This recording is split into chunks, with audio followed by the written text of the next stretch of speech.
Anna Whitaker counted her last coins twice before she let herself believe the number. Because a person down to her final few dollars learns to distrust even arithmetic. Enough for one plate, not two. She set it down in front of her son anyway, smoothed his hair back from his forehead, and told him the same lie she'd told him a dozen times that month, soft and steady, like it cost her nothing at all to say. "Eat, sweetheart. I'm not hungry." 8-year-old Eli believed her, the way children believe the people who've never once given them a real reason not to. But across the small farmhouse dining room, a rancher named Daniel Mercer, eating alone at a corner table, watched the boy's fork move and watched Anna's hands stay folded in her lap, and recognized something in the careful stillness of a woman not eating that he hadn't seen since he was younger than the boy across from her. He knew that lie. His own mother had told it to him more times than he'd ever managed to forget. What he didn't know yet was that the worst winter Wyoming territory had seen in a generation was already building somewhere north of the Bighorns, and it was coming for all three of them before spring. Samuel Whitaker had filed on his homestead the same year Anna married him, 160 acres, claimed clean and proper under the government's promise that hard work alone could turn raw prairie into a life worth keeping. For 6 years it had. Then came the winter that broke half the ranchers in the territory. Old-timers were already calling it the Big Die-Up before the snow even finished falling. The worst winter cattlemen in Wyoming had ever lived through. Cattle found frozen, standing upright in coulees clear into April. Whole herds simply gone. Samuel lost most of his stock that winter, borrowed heavy against the homestead to rebuild the herd the following spring, and never fully recovered before a fever took him the autumn after. The Homestead Act had promised Anna a claim of her own once, back when she and Samuel first staked it together. It offered her nothing now that he was gone, and the note was called due. A widow's name on a filing didn't count for much against a bank holding her husband's signature on a loan, and Anna signed the papers, surrendering the land with a steadiness that surprised even the banker handling it. She didn't cry in front of Eli. She'd made a private rule about that the day Samuel died, and she kept it the day the bank took the farm too, packing what little they could carry into a single trunk and setting out toward Casper before winter closed the roads again. The wagon rides they could afford were short and rare, and most days Anna and Eli walked, her trunk balanced on a borrowed handcart. The 220 miles between Sundance and Casper longer and colder than either of them had bargained for. October in Wyoming didn't forgive a poor coat. By the 4th night, the temperature had dropped hard enough that Anna abandoned the open road entirely and pushed them both into an old, half-collapsed soddy she spotted off the trail. Its roof mostly caved, but enough standing wall left to break the wind. She built the smallest fire she dared, fed it slow, and held Eli against her chest the whole night, listening to coyotes call somewhere out past the dark, and praying the fire held till morning. "Your hands are cold, Mama," Eli said, half asleep against her. "So are yours," Anna said, and didn't say the rest of what she was thinking. That a woman could freeze quiet in her sleep in weather like this if she wasn't careful, and that she'd rather freeze than wake up and find her son had. She rationed what little food they carried with the same brutal arithmetic she'd start applying to every plate for the next year of her life. Bread first, always for Eli. She told him it was a game some nights, seeing who could make supper last longest, and let him win every time without him ever suspecting the game existed for his benefit alone. They reached a small farmhouse diner 2 days outside Casper on a cold afternoon. Anna's coins counted and recounted the whole walk up from the road. Inside smelled of wood smoke and fried salt pork, cornbread baking, chicory coffee bitter on the air. The kind of frontier cooking that stretched a little meat and a lot of grain into something that filled a working man's belly for a nickel a plate. Eli's eyes went wide with a hunger he was too young to fully hide. Anna studied the chalked menu board a long moment, doing arithmetic she already knew the answer to before she finished the sum. "1 plate, please," she told the waitress. For my son. Nothing for yourself, ma'am? I ate before we came in, Anna said, the lie smooth from long practice. The plate arrived, heaped with salt pork and beans and a wedge of cornbread, more food than Eli had seen at one sitting in weeks. Anna set it in front of him with a smile that cost her more than the coins had. Eat, sweetheart. I'm not hungry. Eli paused halfway through to offer her a forkful anyway, the way he always did. I'm fine, Anna said, gently pushing his hand back. You finish it. She folded her hands in her lap and watched him eat, giving no sign at all of what her own stomach was doing beneath the table. Daniel Mercer sat alone at a corner table that same afternoon, in town from his ranch for winter supplies, and found his attention drawn again and again to the woman and boy near the window. He'd noticed the empty plate first. He'd noticed her hands, folded still in her lap the entire meal, and the particular way she watched her son eat, like she was counting every bite that mattered more than her own hunger. He knew that posture. He'd watched his own mother hold it at their kitchen table more winters than he cared to remember, back when a bad cattle season had left his family thin through more than one hard year.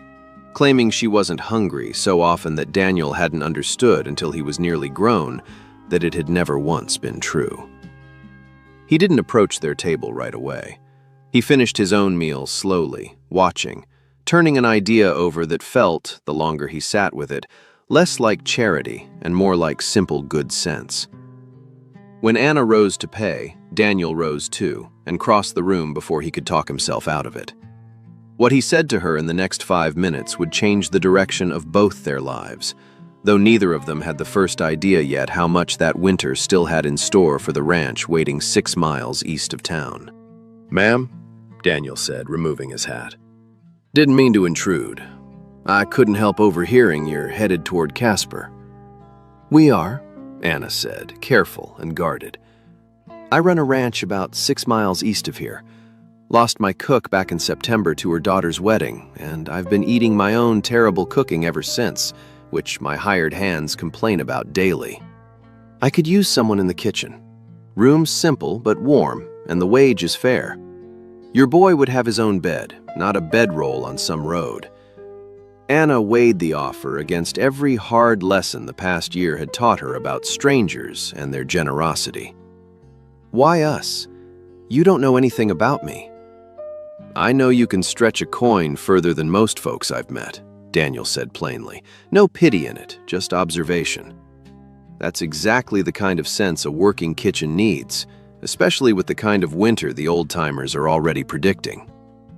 It wasn't charity, the way he offered it, and Anna recognized the careful construction of that for what it was. "I'll earn every meal," she said, "with my own hands." "Wouldn't expect anything less," Daniel said. "Weather's turning fast this year. Best we get you and the boy settled before the first real storm hits." Daniel's ranch house smelled of wood smoke and worn leather and horse sweat. Ordinary smells that meant nothing to most people, and meant everything to a woman who'd spent 3 weeks smelling only trail dust and her own quiet desperation. The low farmhouse and its scattering of outbuildings sat against the wide Wyoming sky like something built to last, sturdy in a way the road hadn't been. And the small room off the kitchen that became Anna and Eli's held a real bed and a real stove, and walls that didn't let the wind straight through. Anna threw herself into the kitchen work with fierce, quiet determination, up before dawn to have breakfast ready, meals stretched carefully but never noticeably thin, every task done twice as thoroughly as required. She wouldn't accept help carrying the heavy stock pots. She wouldn't accept a second helping at supper, no matter how plainly Daniel or the hands offered. "You work harder than anyone on this ranch," Daniel told her one evening. "You're allowed to sit down once in a while, Mrs. Whitaker." "I'll sit when the work's done." Work's never entirely done on a ranch. That's the nature of it. She didn't have a ready answer, mostly because some old, careful part of her still believed that the moment she stopped proving her usefulness, the ground beneath her and Eli would give way again, the same sudden way it had the year Samuel died. The blizzard came down out of the Bighorns in the second week of January. And it did not behave like any storm the hired hands had seen in years. It snowed for 3 days straight, then held cold and still for a week. Then snowed again, temperatures dropping so far below freezing that the water troughs froze solid twice a day no matter how often they broke the ice. Daniel and the hands worked from before dawn until well past dark, trying to push cattle down out of the exposed high pasture. And still, morning after morning, they found stock frozen where it stood, the same brutal pattern that had already killed half the territory's herds that decade. "We're going to lose a third of the herd if this doesn't break soon," Daniel admitted to Anna one night, too exhausted to guard the worry in his voice. "Maybe more." "What happens if we do?" "Same thing that happened to half the ranchers in this territory the winter your husband lost his herd," Daniel said. "A man loses his cattle, he loses his income. He loses his income, everybody depending on that ranch feels it come spring." Anna understood exactly what that meant, better than most, and said nothing more that night, though she began, without telling him, quietly stretching the pantry supplies even further than she already had, the old careful arithmetic of hunger returning to her hands like it had never left. By the 4th week of the storm, supplies at the ranch had thinned enough that Anna's old habits, worn deep from a year on the road, resurfaced without her even deciding to let them. She served Eli first, generous portions despite the shrinking stores, and cut her own share smaller each week, telling herself the hands needed their strength more than she did, telling herself the same careful lies she'd told a stranger in a diner months earlier. Daniel noticed. He noticed the particular way she stirred a thin stew longer than it needed, giving herself an excuse to stay near the stove instead of the table. He noticed the color leaving her face by the 3rd week, faint but unmistakable to a man who'd watched his own mother go the same pale, careful gray one hard winter. "Anna," he said one evening, catching her alone in the kitchen, "how long has it been since you had a full plate?" "There's not much extra to go around right now," she said. "You know that better than anyone." "There's enough for you not to be the one going without," Daniel said. "I need you standing on your own 2 feet through this storm, not fading out from under me because you decided everybody else's hunger mattered more than yours." Anna didn't answer that right away, the old fear rising sharp and familiar in her chest, the fear that had followed her since the day Samuel first fell ill. Daniel started finding small, careful ways to close the gap without ever naming it directly, aware that Anna's pride would refuse anything that looked too much like pity offered outright. He claimed, more often than the truth likely supported, that he'd cooked too much stew and needed help finishing it before it spoiled. He mentioned that the hands preferred bigger portions, and she oughtn't shortchange herself just because she was serving from the same thinning pot. He carved off a larger cut of the last salt pork some mornings before she'd noticed him doing it, and never once drew attention to the gesture when she did. "You're a terrible liar about leftover stew," Anna told him one night, catching him at it plainly. "There's no possible way you made that much extra, not with the stores as thin as they are." Daniel didn't deny it. "Eat it anyway." "Daniel." "Anna," he said, using her given name deliberately. "You spent a year making sure your son never went without, on a road that should have killed you both twice over. I'd like the chance to make sure, in whatever small way you'll let me, that you don't have to keep doing that alone anymore, storm or no storm." She didn't have a response ready, her eyes suddenly bright in the lamplight, and she ate the stew without further argument, though it took her longer than usual to finish it. Eli, watching his mother and Daniel with the sharp attention children give the adults around them, carried his own quiet promise through that whole hard winter, one he'd made at his father's bedside the week Samuel died, and had never once spoken aloud since. "Take care of your mama," Samuel had told him, voice thin with fever. "She won't ask for help even when she needs it most. You watch out for her, Eli. Promise me." Eli had promised. He'd kept that promise the only way an 8-year-old boy knew how: by watching, by noticing, by never once telling his mother he'd seen through every "I'm not hungry" she'd offered him since. "Do you like it here, Eli?" Daniel asked him one evening, mending harness together while the storm howled outside. "I like it a lot," Eli said. "Better than I've liked anywhere since Pa died." "Your mama seems to like it too." Eli considered that seriously. "She still doesn't eat enough," he said, quiet and matter-of-fact, the words slipping out before he'd fully decided to share them. "She thinks I don't notice. I promised Pa I'd watch out for her. I've been watching this whole time." Daniel went still at that, something tightening hard in his chest, though he didn't yet understand how much weight that promise would carry before winter's end. The storm finally broke in the first week of February, and what it left behind told its own hard story. Daniel and the hands rode the exposed pasture for 2 full days counting losses, and the final tally came in worse than even his worst fear. Nearly 40 head gone, frozen in the coulees the same way half the territory's herds had gone that decade. A blow that would strain the ranch's finances clean through the following year. "We'll manage," Daniel told the hands, though the numbers sat heavy in his own chest the rest of that week. He'd weathered lean years before.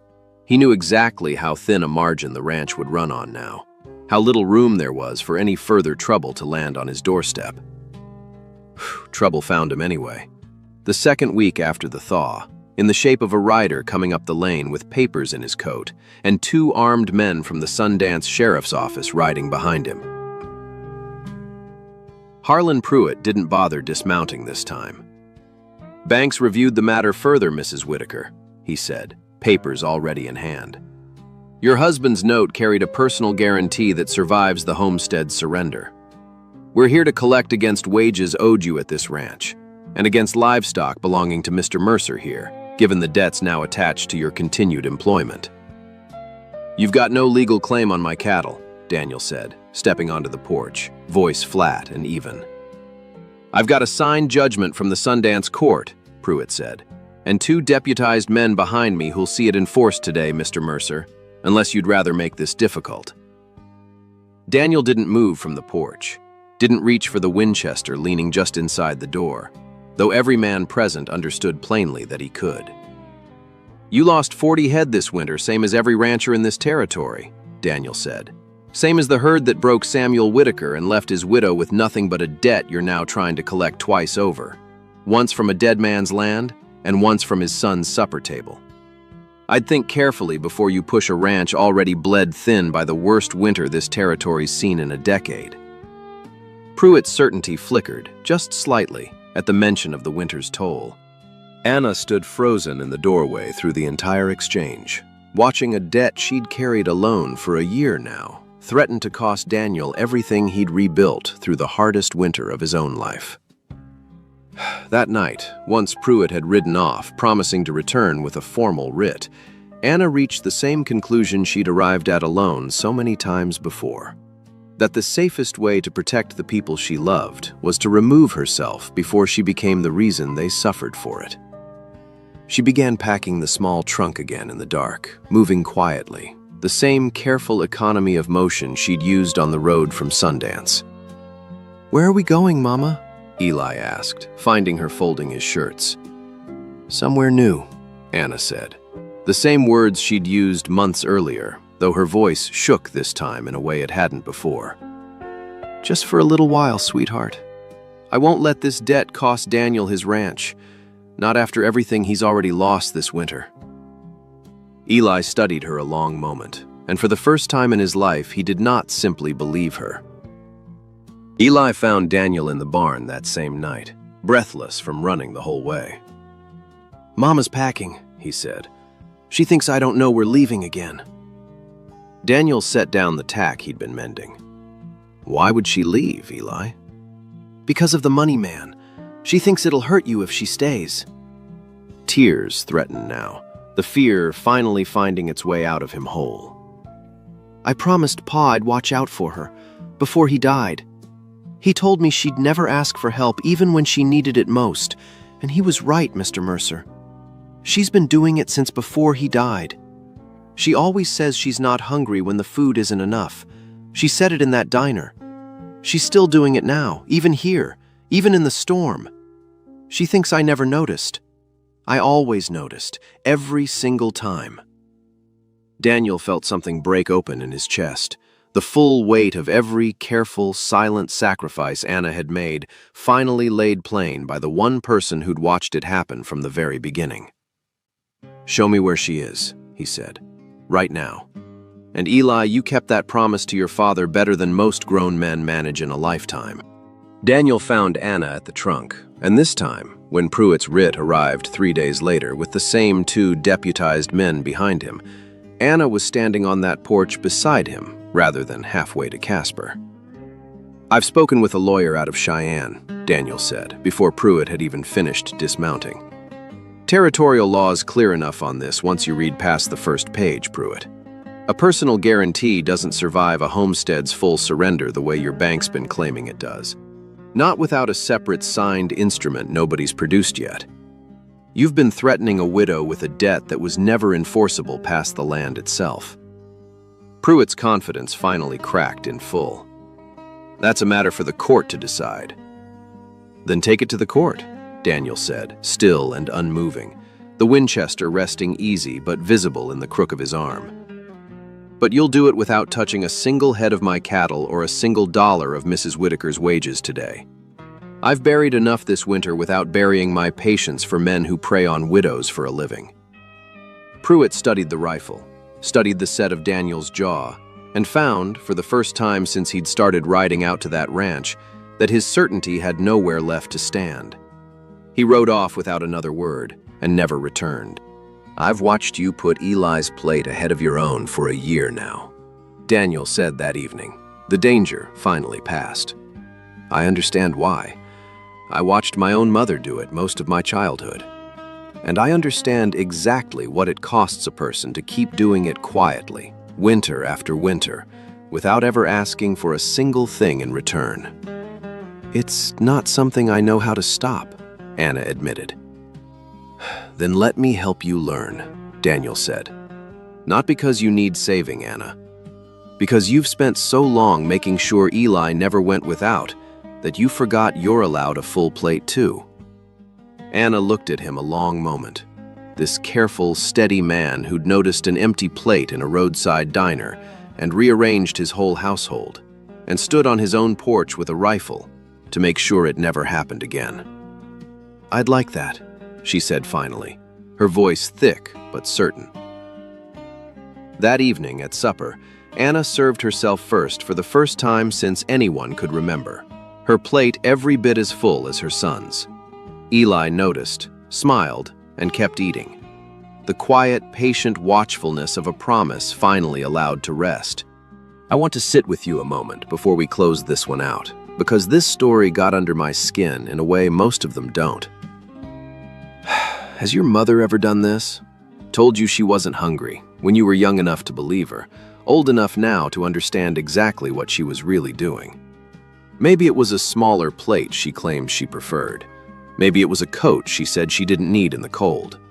Maybe it was 100 small sacrifices you only recognized years later, looking back with grown eyes at a woman who gave you everything and told you it cost her nothing. I'm going to be honest with you, because this story deserves it. This one hit close for me. I grew up watching my own mother push her plate a little further from herself most winters, telling us kids she'd already eaten, telling us she preferred the smaller portion, and it wasn't until I was grown myself that I understood what she'd actually been doing at that table all those years. If you're listening to this and it's bringing somebody's face to mind right now, a mother, a grandmother, somebody who quietly went without so you never had to, I hope you'll do something with that memory tonight. Call her if you still can. Tell her you know now. Tell her you always noticed, the same way Eli did. And if she's gone already, the way some of ours are, maybe just sit with it a minute. Let yourself feel how much that quiet sacrifice was actually worth. If this story brought someone's face to mind, hit like and tell us about her in the comments. We read every one. Subscribe to the channel so you never miss the next Old West story, because every week A new journey of courage, love, and quiet strength is waiting for you. Turn on notifications so you're the first to watch. Thanks for sitting with this one, all the way from that empty plate to a full table in Wyoming territory. Go call your mother if you can, friends. I mean that. I'll see you in the next one.